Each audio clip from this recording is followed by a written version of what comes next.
बहुत समय पहले की बात है। केशवनगर राज्य में आदित्य नाम का एक शिकारी अपने पत्नी बिमला के साथ रहा करता था। आदित्य के विवाह को कई वर्ष हो चुके थे, मगर अभी भी वो संतान के सुख से वंचित था। एक दिन आदित्य शिकार के लिए घर से निकल ही रहा था कि तभी उसकी पत्नी बिमला उससे बोली, आज तो आपको कोई ना कोई शिकार करना ही होगा। घर में खाने पीने का सामान जो भी था सब खत्म हो चुका है। मैं जानता हूँ विमला, जब तुम मेरी वजह से भूखी रहती हो ना, तो मुझे बहुत बड़ा दुख होता है। ये कैसे बातें कर रहे हो आप? भला आपकी वजह से मैं भूखी क्यों रहती हूँ? क्योंकि मैं एक शिकारी हूँ और काफी समय से मुझे कोई ढंग का शिकार नहीं मिला है। अगर मैं शिकार के अलावा कोई और काम जानता तो शायद हमें ये दिन देखने ना पड़ते। भगवान पर भरोसा कीजिए, आज कोई ना कोई शिकार आपको मिल ही जाएगा। बिमला की बात सुनकर आदित्य उदास मन से जंगल की ओर चला गया और अपने फेनी नजरों से शिकार को खोजने लगा। तभी उसकी नजर एक वृक्ष पर पड़ी। उसने देखा कि उस वृक्ष के ऊपर अपने घोंसले के ऊपर एक चील बैठी हुई थी और ठीक उसके पीछे एक सर्प उसे डसने के लिए तैयार बैठा था। अरे ये तो चील है, और ये जिस अंदाज से बैठी हुई है, इससे लगता है कि ये अपने अंडों की हिफाजत कर रही है। हा, ये सांप एकदम घात लगा के बढ़ रहा है। अगर सांप ने इसे डस लिया तो ये तो बेचारी बेमौत मारी जाएगी। रुक जाओ। इतना बोलकर आदित्य ने अपने तीर कमान में तीर चढ़ा दिया और उस सर्प के ऊपर वार कर दिया।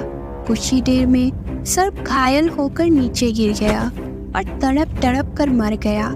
अचानक वो चील आदित्य की ओर देखकर इंसानी आवाज में बोली, तुमने मेरी जान बचाई है, इसीलिए मैं तुमसे बहुत प्रसन्न हूँ। बोलो, मैं इसके बदले में तुम्हारी क्या मदद कर सकती हूँ? चील की जुबान से इंसानी आवाज सुनकर आदित्य पूरी तरह से डरता हुआ बोला, तुम तो एक चील हो, फिर तुम इंसानी मतलब इंसानी आवाज में कैसे बात कर सकती हो? मैं एक विचित्र चील हूँ, लेकिन तुम्हें मुझसे डरने की कोई आवश्यकता नहीं है। मैं तुम्हें कोई नुकसान नहीं पहुँचाऊंगी। तुमने तो मेरी जान बचाई है। बोलो, मैं तुम्हारी क्या मदद कर सकती हूँ? अब मैं मदद करने की कीमत नहीं लेता। तुम तो बहुत ही अच्छे इंसान मालूम पड़ते हो, फिर तुम शिकारी क्यों बने? क्योंकि मुझे शिकार करने के अलावा और कोई काम नहीं आता। और वैसे भी अच्छे इंसानों की भगवान परीक्षा अधिक लेते हैं। शादी के कई वर्षों बाद भी मेरी कोई संतान नहीं हुई।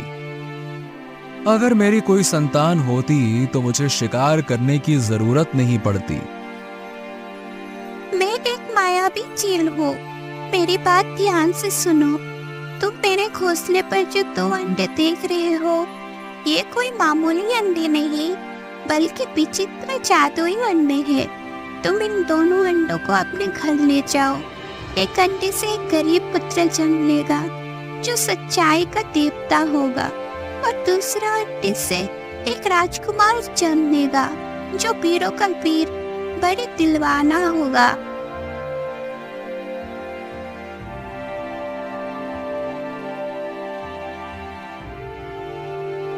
आदित्य उन दोनों अंडों को अपने घर पर लेकर आ गया और सारी घटना अपनी पत्नी को बताते हुए बोला, अरे विमला, मैं क्या बताऊं, मुझे तो विश्वास ही नहीं हो रहा कि जो घटना मैंने अपने आंखों से देखी वो सत्य है। हाँ, तुम्हारे हाथ में ये 2 अंडा बता रहा है कि तुमने जो कुछ भी देखा है वो सब सत्य है। अब और देर ना करे, जल्दी से इन अंडों को उठाकर रख दो।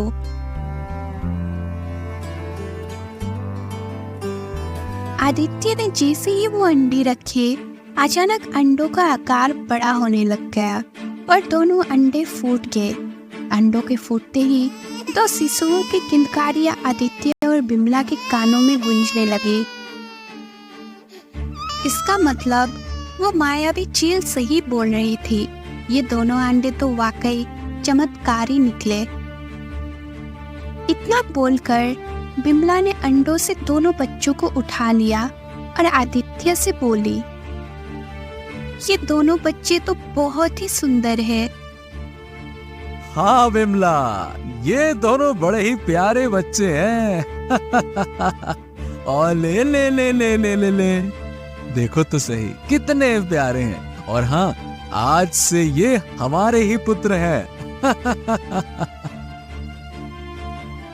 इनके जन्म से पहले ही इनकी भविष्यवाणी कर दी गई है, इसीलिए मैं इनका नामकरण अभी से करती हूँ। इनमें से एक राजकुमार होगा, मैं उसका नाम अशोक रखती हूँ, और दूसरा गरीब होगा लेकिन मन का धनी होगा, मैं उसका नाम बलराम रखती हूँ। बिमला की बात सुनकर आदित्य मुस्कुराने लगा। समय इसी तरह बीतता रहा और बिमला अपने दोनों पुत्रों के मुंह में इस कदर डूब गई कि वो ये भूल ही गई थी कि उसके दोनों पुत्र उसकी कोख से नहीं बल्कि अंडों से जन्मे हैं।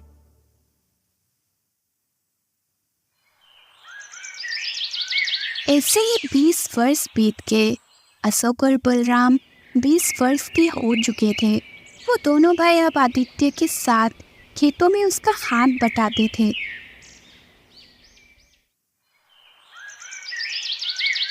एक दिन वो दोनों अपने पिता के साथ खेत में बैठे हुए थे कि तभी एक व्यक्ति दौड़ता हुआ वहां आकर आदित्य से बोला,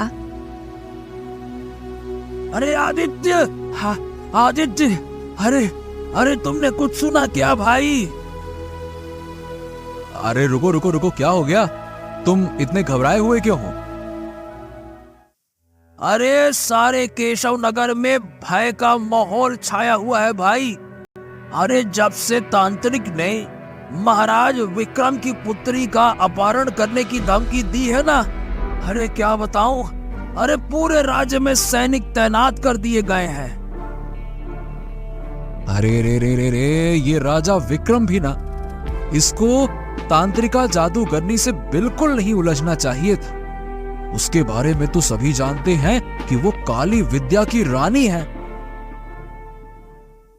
अरे चुप चुप चुप चुप, तुम्हें ऐसा नहीं कहना चाहिए आदित्य।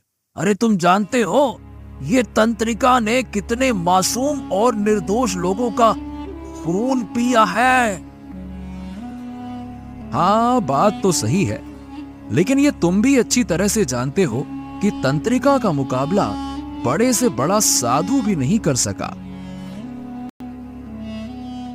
तभी बलराम क्रोधित होते हुए अपने पिता आदित्य से बोला, पिताजी, मुझे आज्ञा दीजिए, मैं उस तांत्रिक का सर्वनाश कर दूंगा।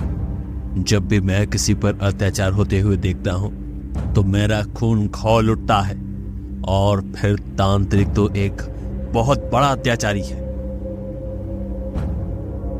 अरे देखो भाई, सीधी सी बात, तंत्रिका का अंत तो मैं भी कर सकता हूं, परंतु अगर महाराज स्वयं चलकर मेरे पास आए और मुझसे मदद मांगे, अरे भाई तभी तो मैं उनकी सहायता करूंगा ना। क्यों भाई, क्या मुझे सपना आएगा क्या? बलराम और अशोक की बातें सुनकर वो व्यक्ति मुस्कुराते हुए बोला, मुझे तुम दोनों की कौशल पर कोई शक नहीं है। व्यक्ति की बात सुनकर दोनों भाई मुस्कुराने लगे। उधर राजा विक्रम चिंतित अवस्था में दरबार में अपनी पुत्री राजकुमारी चंद्रलेखा के साथ बैठे हुए थे कि तभी उसके बगल में खड़ा हुआ उसका मंत्री चरण सिंह उससे बोला, महाराज, इस तरह चिंतित होने से कुछ नहीं होगा। ये सब छोड़िए और जल्दी से जल्दी कोई उपाय सोचिए जिससे तांत्रिका को गिरफ्तार किया जा सके। मंत्री जी, तुम्हारे कहने पर ही हमने तंत्रिका को इस राज्य से बाहर खदेड़ दिया। हमने सोचा था कि वो डर जाएगी, मगर ऐसा बिल्कुल नहीं हुआ। अरे उसने तो हमारी आंख के सामने हमारी पुत्री का अपहरण करने की धमकी दे दी है। महाराज, लगता है हमने तांत्रिका को राज्य से बाहर निकालने में जल्दबाजी कर दी। हमें सबसे पहले उसके मंसूबों के बारे में जानना चाहिए था कि आखिर वो ऐसी कौन सी काली विद्या की प्रक्रिया कर रही थी जिसके लिए उसने इतने निर्दोष और मासूमों की बलि दी। ठीक है, तुम बिल्कुल सही कहते हो मंत्री जी।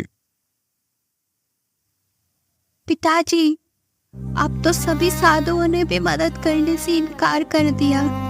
कोई भी साधु तांत्रिका से मुकाबला नहीं कर सकता। तो क्या वास्तव में तांत्रिका मेरा अपहरण करके ले जाएगी? राजकुमारी चंद्रलेखा ने इतना कहा ही था कि तभी वहां पर एक स्त्री की भारी आवाज टकराई। तुम बिल्कुल सही कह रही हो चंद्रलेखा। मैं तुम्हारे महल से तुम्हारे ही पिता के सामने तुम्हारा अपहरण करके ले जाऊंगी और वो कुछ नहीं कर सकेगा। तभी महल के दरबार में काला धुआं फैलने लगा। अगले ही पल उस काले धुएं ने एक बूढ़ी औरत का रूप धारण कर लिया। वो बूढ़ी औरत भयानक मुस्कान से राजा विक्रम से बोली, मूर्ख राजा, तुझे क्या लगता था कि तू मुझे राज्य से निकाल देगा और मैं आंखें बंद करके बैठी रहूंगी? मुझे केवल एक बलि की आवश्यकता थी जो तूने मुझे नहीं लेने दी। अब वो बलि मैं तेरे बेटी से लूंगी और उसके बाद मैं अपने मकसद में कामयाब हो जाऊंगी। इतना बोलकर तांत्रिका काले धुएं में परिवर्तित हो गई और पूरे महल में काला धुआं फैल गया। अगले ही पल वो धुआं वहां से हट गया, लेकिन राजकुमारी चंद्रलेखा वहां से गायब थी। ये देखकर राजा चिल्लाते हुए बोला, मंत्री चरण सिंह, ये क्या हो गया? अरे देखा नहीं तुमने? तंत्रिका ने जो कहा वो करके दिखा दिया। अरे वो हमारी आंखों के सामने से हमारी बेटी का अपहरण करके ले गई। जाओ जाओ, जाकर सारे राज्य में जितने भी साधु हैं उन्हें यहाँ लेकर आओ। महाराज, सभी साधुओं ने अपने हाथ खड़े कर लिए हैं, केवल एक साधु के अलावा। परंतु उनके पास आपको चलकर जाना पड़ेगा, वो राजमहल में नहीं आते। हम अपने पुत्री की जान बचाने के लिए कहीं भी चलने को तैयार हैं। मंत्री जी बताओ, वो साधु हमें कहाँ मिलेंगे? कुछ ही देर में राजा विक्रम मंत्री चरण सिंह के साथ जंगल में घने वृक्ष के नीचे खड़ा हुआ था, जहाँ एक साधु उस वृक्ष के नीचे आंखें बंद करके बैठे हुए थे। अचानक साधु ने आंखें खोलकर राजा विक्रम की ओर देखते हुए बोला, मैं जानता हूं तुम यहाँ पर क्यों आए हो राजा। अगर आप सब कुछ जानते हैं तो फिर मेरी सहायता कीजिए साधु महाराज। महाराज, इस समय मैं आपको सिर्फ ये बता सकता हूं कि तांत्रिका आपकी पुत्री को लेकर कहाँ गई है, परंतु मैं स्वयं तुम्हारी पुत्री को बचाकर नहीं ला सकता। लेकिन इतना बता सकता हूं कि अगर तुम्हारी पुत्री को कोई बचा सकता है तो केवल इस संसार में विचित्र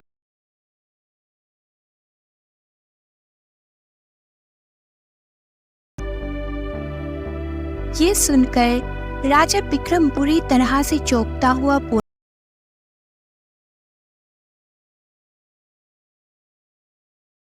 उन्होंने अपनी माँ की कोख से जन्म नहीं लिया है, तो फिर कैसे जन्म लिया है?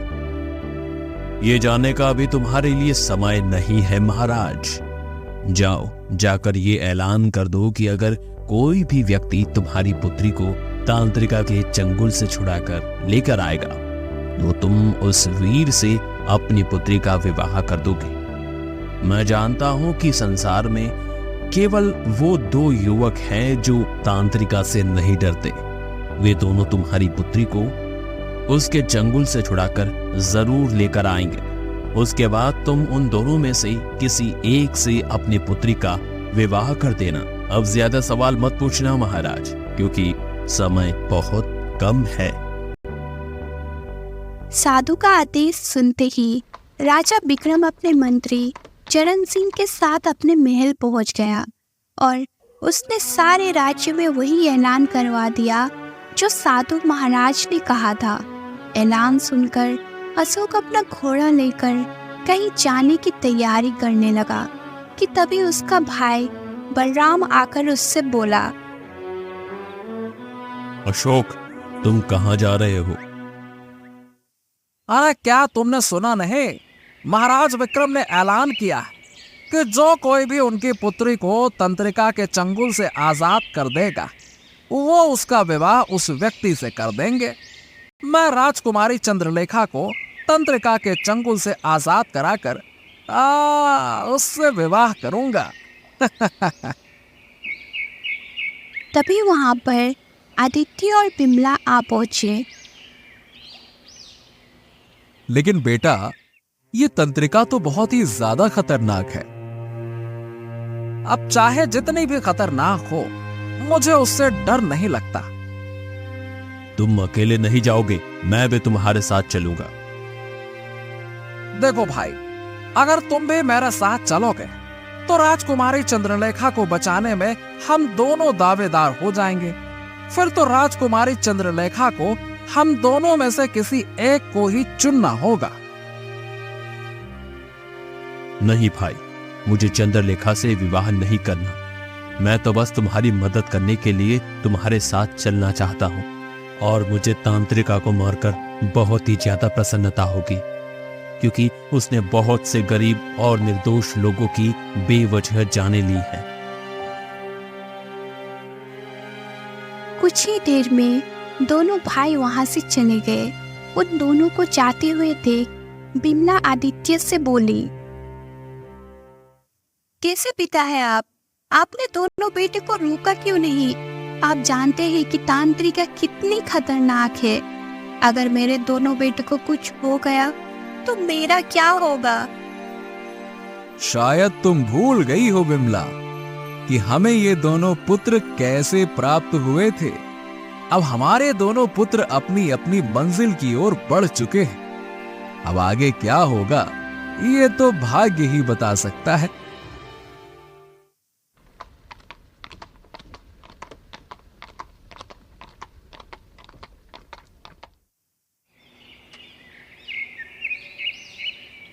अशोक, हम दोनों यहाँ पर आ तो गए हैं, पर हमें ये नहीं पता कि तांत्रिका हमें कहाँ मिलेगी। हाँ, तुमने सही कहा, और कोई भी साधु डर की वजह से हमें बताने को तैयार भी नहीं है। तभी वहां पर एक चील उड़ती हुई आ गई और उन दोनों की ओर देखकर बोली, मैं जानती हूँ कि वो तांत्रिका तुम्हें कहाँ मिलेगी। चील के मुंह से इंसानी भाषा सुनकर वो दोनों भाई आश्चर्यचकित रह गए। तुम तो चील हो। चील भला मनुष्य की आवाज में कैसे बात कर सकती है? मैं कोई साधारण चील नहीं, बल्कि एक विचित्र चील हूँ। कैसी विचित्र चील है? हम दोनों कुछ समझे नहीं। समझने और समझाने का समय अभी नहीं है। मैं केवल तुम दोनों को ये बताना चाहती हूँ कि तुम दोनों साधारण नहीं हो। अगर इस संसार में तांत्रिका का मुकाबला कोई कर सकता है तो वो केवल तुम दोनों हो। अगर तांत्रिका को तुम दोनों एक साथ मिलकर ही मार सकते हो। और वो कैसे? जब तुम तांत्रिका के काले महल के अंदर पहुंचोगे तब तुम्हें तांत्रिका की कोई भी बात नहीं सुननी है। तुम दोनों में से एक उसकी चोटी पकड़ लेना और दूसरा उसका चोटी में आग लगा देना। जैसे ही उसकी चोटी में आग लगेगी उसकी मृत्यु हो जाएगी, क्योंकि उसकी जान उसकी चोटी में है। उसके बाद राजकुमारी चंद्रलेखा को लेकर तुरंत महल चले जाना। अब तुम दोनों अपनी आंखें बंद कर लो। जब तुम अपनी आंखें खोलोगे तो स्वयं को तांत्रिका के महल में पाओगे।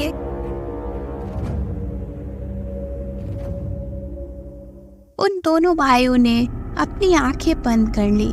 कुछ क्षणों बाद जब उन्होंने अपनी आंखें खोली तो उन्होंने खुद को एक विचित्र महल के अंदर पाया। सामने एक भयानक बूढ़ी स्त्री खड़ी थी जो उन्हें घूर रही थी, और ठीक उसके बगल में डरी सहमी राजकुमारी चंद्रलेखा खड़ी हुई थी। वो बूढ़ी स्त्री कोई और नहीं बल्कि तांत्रिका थी। वो गुस्से से उनकी ओर देखकर बोली, तुम दोनों कौन हो और यहाँ कैसे आ गए? जहाँ तक मैं जानती हूँ किसी इंसान में इतनी ताकत नहीं है कि वो मेरे महल के अंदर घुस सके। तांत्रिका की बात का उन दोनों भाइयों ने कोई जवाब नहीं दिया और अशोक तुरंत जाकर तांत्रिका का चोटी पकड़ ली। ऐसे करते ही तांत्रिका खुद को लाचार महसूस करने लगी। वो चीखती हुई बोली, ये नामुमकिन है। इस तरह की शक्ति पृथ्वी लोक के वासियों में नहीं होती। ऐसी शक्ति तो केवल पाताल लोक के वासियों में होती है। इसका मतलब मैंने बरसों पहले पाताल लोक की रानी को जीवित छोड़ने की गलती कर दी, जब मैंने उसे एक चील में परिवर्तित कर दिया था। तांत्रिका ने इतना कहा ही था कि तभी बलराम ने उसकी चोटी में आग लगा दी। कुछ ही देर में तांत्रिका जलकर राख हो गई। उसके राख होते ही अशोक ने राजकुमारी चंद्रलेखा की ओर देखकर कहा, डरने की कोई बात नहीं राजकुमारी, अब तुम सुरक्षित हो। राजकुमारी जल्दी चलिए, हमें आपको तुरंत महल में ले चलना है। चलिए। कुछ घंटों के बाद अशोक, बलराम और राजकुमारी चंद्रलेखा राजा विक्रम के महल में खड़े हुए थे। राजा विक्रम अपनी पुत्री की ओर देखकर चौंक पड़ा। महाराज, मैं आपकी पुत्री को तंत्रिका के चंगुल से आजाद करा के ले आया हूँ और तंत्रिका को भी मैंने समाप्त कर दिया। ये सुनकर राजा विक्रम बुरी तरह से चौंक पड़ा और अपने आप से बोला, क्या? लेकिन साधु महाराज ने तो कहा था कि मेरी पुत्री को तंत्रिका के चंगुल से केवल वही छुड़ा सकता है जिसने अपनी माँ के कोख से जन्म नहीं लिया हो। इसका मतलब ये दोनों भाई वही हैं। इतना बोलकर राजा विक्रम अशोक और बलराम की ओर देखकर बोला, मैं तुम दोनों के माता पिता से मिलना चाहता हूँ। मैं तुम्हारे माता पिता को सम्मान से अपने महल में बुलाना चाहता हूँ। कुछ ही देर में आदित्य और बिमला महल के दरबार में खड़े हुए थे। राजा विक्रम आदित्य की ओर देखकर बोला, मुझे साधु महाराज ने बताया था कि मेरी पुत्री को तंत्रिका के चंगुल से केवल वही दो युवक छुड़ा सकते हैं जिन्होंने अपनी माँ की कोख से जन्म नहीं लिया होगा। तुम्हारे दोनों पुत्र न केवल मेरी पुत्री को तंत्रिका के चंगुल से छुड़ाकर लाए, बल्कि उन्होंने तंत्रिका को भी समाप्त कर दिया। वाह! जिसे बड़े से बड़े साधु भी समाप्त नहीं कर पाए। चलो अब बताओ आखिरकार इसका रहस्य क्या है? राजा विक्रम ने इतना कहा ही था कि तभी वही चील उड़ती हुई महल में पहुंच गई और रंग बिरंगी किरणों के साथ एक सुंदर स्त्री में परिवर्तित हो गई। ये देखकर राजा विक्रम आश्चर्य में पड़ गया। सुंदर स्त्री राजा विक्रम की ओर देखकर बोली, राजा विक्रम, उस साधु महाराज ने सच कहा था। दरअसल ये दोनों मेरे पुत्र हैं। तुम्हारे पुत्र? अब मैं कुछ समझा नहीं। बरसों पहले तांत्रिका ने पाताल लोक पर शासन करने के लिए निर्दोष लोगों की बलि राक्षसों को भेंट चढ़ानी शुरू कर दी थी। जब मुझे इस बात का पता चला तब मैंने तांत्रिका को सबक सिखाने के लिए पृथ्वी लोक पर भेजने का निर्णय लिया, लेकिन मैंने उसे कमजोर समझ लिया। तांत्रिका ने मुझे चील के रूप में अपने जादू की शक्ति से परिवर्तित कर दिया, मगर वो नहीं जानती थी कि मैं उस समय गर्भवती थी। मैंने चील के रूप में 2 अंडे दिए और ये दोनों पुत्र उन्हीं अंडों से जन्मे हैं। अपनी काले जादू की शक्ति के बल पर तांत्रिका इतनी ताकतवर हो गई थी कि पृथ्वी लोक का कोई भी मनुष्य उसे समाप्त नहीं कर सकता था। लेकिन मेरे दोनों पुत्र ने अपनी साहस और ताकत से उसे समाप्त कर दिया। तभी वहां पर वही साधु जो वृक्ष के नीचे बैठा था रंग बिरंगी किरणों के साथ प्रकट होकर राजा विक्रम से बोला, महाराज, ये स्त्री सही कह रही है। जब ये चील के रूप में थी तब ये मदद के लिए मेरे पास आई थी और मैंने इसे इंसानी आवाज में बोलने की शक्ति दी। साथ ही मैंने इसे बताया था कि इसके अंडों से इसके 2 पुत्र जन्म लेंगे और वही 2 पुत्र तांत्रिका को समाप्त कर सकते हैं। उसे अपने पुत्रों को किसी ऐसे मनुष्य को सौंपना होगा जिनके दिल में दया की भावना हो। पाताल लोक की रानी ने यही किया। इतना बोलकर वो साधु वहां से गायब हो गया। पाताल लोक की रानी अपने दोनों बेटों की ओर देखकर बोली, समय आ गया है बेटा पाताल लोक लौटने का। तुम दोनों पाताल लोक के राजकुमार हो, इसीलिए मैं तुम्हें ले जाना चाहती हूँ। नहीं, मेरे माता पिता इसी पृथ्वी लोक के हैं और मैं यहाँ से कहीं नहीं जाऊंगा। आपने भले ही मुझे जन्म दिया है माँ, लेकिन मेरी परवरिश पृथ्वी लोक में रहने वाले इंसानों ने की है, इसलिए मैं भी नहीं जाऊंगा। पाताल लोक की रानी मुस्कुराती हुई वहां से गायब हो गई। उसके गायब होते ही राजा विक्रम मुस्कुराते हुए दोनों भाइयों से बोला, तुम दोनों ने मेरी बेटी की जान बचाई है। बताओ, तुम दोनों में से कौन मेरी बेटी के साथ विवाह करना चाहता है? मैं आपकी पुत्री के साथ विवाह करना चाहता हूं महाराज। और महाराज, मैं अपने माता पिता के साथ रहकर मेहनत करके अपना जीवन जीना चाहता हूं। बलराम की बात सुनकर राजा विक्रम मुस्कुराने लगा। कुछ ही दिनों में राजा विक्रम ने अपनी पुत्री चंद्रलेखा का विवाह अशोक के साथ कर दिया और बलराम अपने माता पिता की जान से सेवा में जुट गया।